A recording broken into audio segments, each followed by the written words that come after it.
Bonjour et bienvenue. Aujourd'hui, on va plonger dans un livre assez incroyable. Un petit livre sorti en 1997 qui, sans faire de bruit, a lancé une véritable révolution dans l'univers du développement personnel. Il s'agit bien sûr des 4 accords Toltec de Don Miguel Ruiz, un guide qui nous fait une promesse immense, trouver la liberté personnelle. Et quand on parle de révolution, les chiffres sont juste dingues. On parle de plus de 10 millions d'exemplaires vendus dans le monde entier. Et le plus fou, c'est que ça s'est fait sans aucune campagne marketing massive.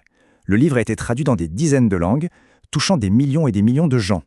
Son succès, il vient quasi uniquement du bouche à oreille. Des gens qui se le passent en disant « Lis ça, ça a changé ma vie ». C'est cette expérience transformatrice qui a fait toute sa force. Alors, ça nous amène à la grande question. Mais quel est le secret? Qu'est-ce qui se cache derrière ce succès planétaire? Comment est-ce que 4 principes qui ont l'air si simples à première vue peuvent avoir un impact aussi profond sur nos vies et nous montrer un chemin vers la liberté? C'est exactement ce qu'on va décortiquer ensemble. Allez, on commence par la première section, juste pour bien prendre la mesure de l'ampleur du phénomène. Parce qu'on ne parle pas seulement d'un best-seller, mais d'un véritable mouvement culturel qui a pris une ampleur folle. Ce qui est fascinant, c'est de voir tout l'écosystème qui s'est développé autour de ce livre. Publié en 97, son influence n'a fait que grandir de façon exponentielle. Il n'a pas seulement été traduit, non, il a carrément donné naissance à des suites, des ateliers, des retraites, des méditations guidées. Bref, toute une industrie. C'est devenu un des piliers du développement personnel moderne.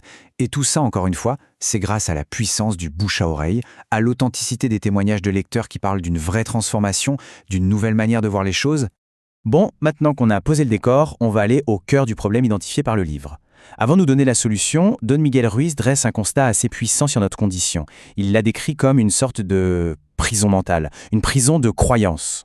Et le concept clé pour comprendre cette prison, c'est ce qu'il appelle la domestication. D'après lui, depuis qu'on est tout petit, on est conditionné. Notre famille, l'école, la société, tout notre entourage nous apprend un ensemble de règles sur comment on doit être, penser et agir.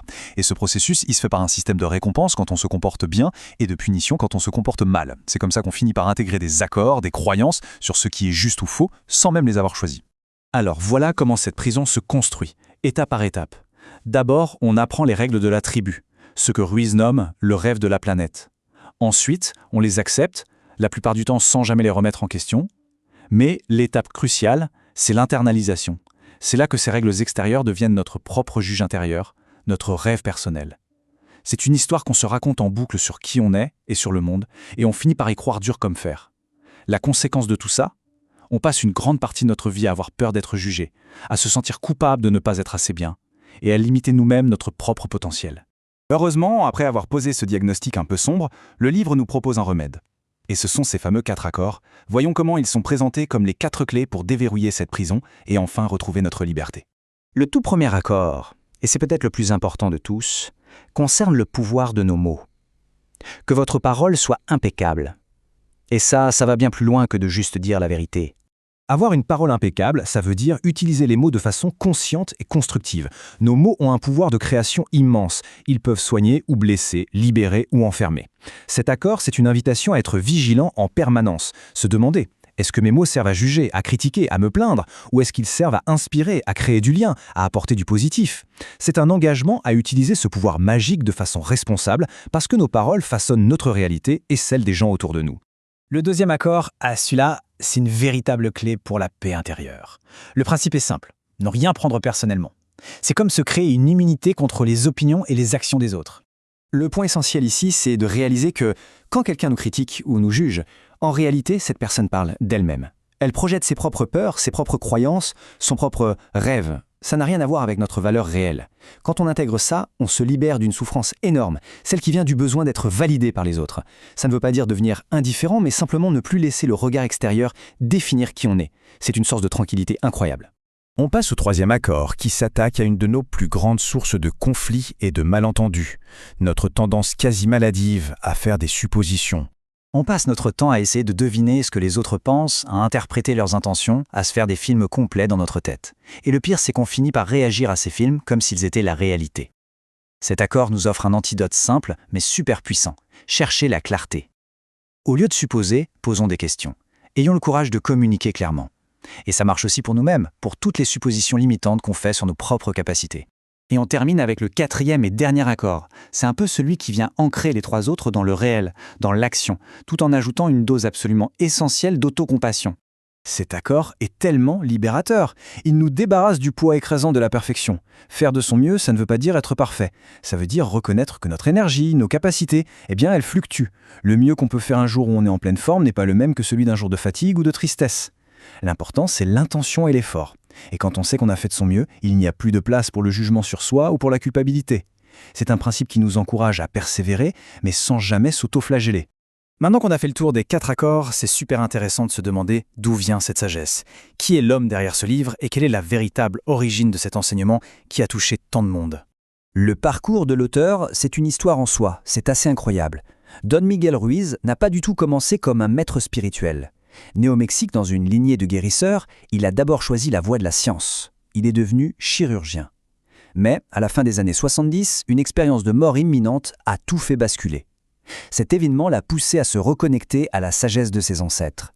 Il a alors abandonné sa carrière médicale pour se plonger entièrement dans l'étude et la transmission de ses savoirs ancestraux. Alors attention, il y a une nuance ici qui est cruciale. Quand on lit sagesse toltèque, on pourrait s'imaginer un vieux parchemin découvert dans des ruines, mais la réalité est un peu différente. Les Toltèques étaient bien une civilisation pré-colombienne, mais les accords tels qu'ils sont présentés dans le livre ne viennent pas d'un texte archéologique. Il s'agit en fait d'une tradition orale, transmise de génération en génération dans la famille de Ruiz, qu'il a ensuite synthétisée et adaptée pour le monde moderne. C'est donc moins un document historique qu'une réinterprétation contemporaine d'une sagesse ancestrale. Pour conclure, regardons un peu l'héritage de ce livre. Quel est son impact durable et comment est-ce qu'on le perçoit aujourd'hui, avec un peu de recul?